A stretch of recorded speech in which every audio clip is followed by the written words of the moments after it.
pessoal, tudo bem? Hoje nós vamos responder a pergunta da Juliana Almeida. Ela pergunta o seguinte: por que Jó sofreu tanto, se ele era justo, se ele era bom, se ele era reto aos olhos do Senhor? Ora, Juliana, eu vou te fazer uma pergunta. E quem disse que o justo, que o reto não vai sofrer? A Bíblia não ensina assim. Jesus, ao contrário, ensina em João capítulo 16, versículo 33, que neste mundo nós teremos o quê? Aflições. Só que o começo desse versículo é que é fundamental. Ele diz assim: eu digo-vos isso para que em mim tenhais paz. Neste mundo tereis aflições, mas tem de bom ânimo. Ou seja, no meio da tua aflição, no meio da nossa dor, da nossa dificuldade, da nossa tragédia, nós conseguimos encontrar paz em Jesus. Mas vamos a Jó. O livro de Jó, são muitos os ensinamentos que nós temos aí. Primeiro, nós já temos de cara um grande ensinamento. O justo e o reto passa por tragédias, sim, e já derruba aí por terra aquele evangelho triunfalista que diz que crente não adoece, que crente não sofre tragédias, que se tiver acontecendo alguma coisa nesse sentido é porque o camarada está em pecado, está passando por algum problema espiritual. Não é por aí. Se a gente se comporta assim, estamos agindo tal os amigos de Jó, aqueles homens que foram levantados para ir dar força para ele, mas ao contrário, eles vão lá e acusam Jó, dizendo que ele era o responsável por aquela situação, quando na verdade Deus tinha um propósito maior.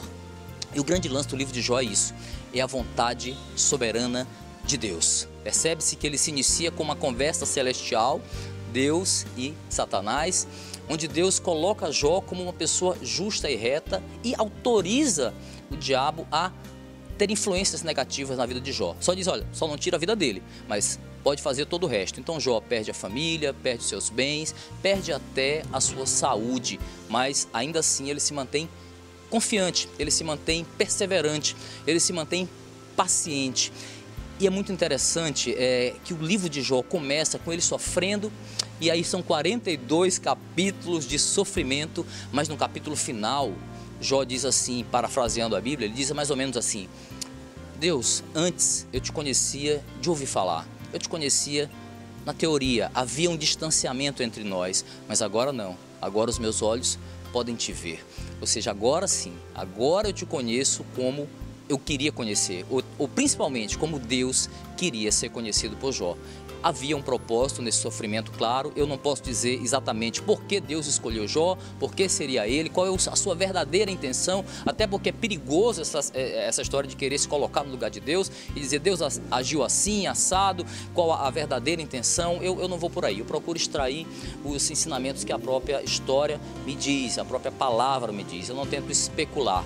O que eu vejo aí era um Jó que conhecia Deus e depois de todo o seu sofrimento, eu vejo um Jó que estava muito mais íntimo do Senhor. E depois de todo esse aprendizado, todo esse sofrimento que ele passou, eu vejo um Jó agora bem mais íntimo, bem mais próximo do Senhor. Então é uma possibilidade, né? Deus talvez quisesse que Jó estivesse mais perto ainda dele e permitiu que fosse ele, porque ele era um homem especial, claro. 1 Coríntios capítulo 10, versículo 13, o apóstolo Paulo fala o seguinte, que Deus não nos prova além daquilo que nós podemos suportar.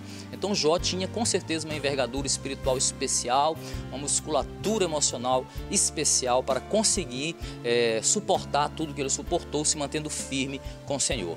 Então Jó sofreu porque o fato dele ser reto e justo não é uma prerrogativa para não sofrer neste mundo.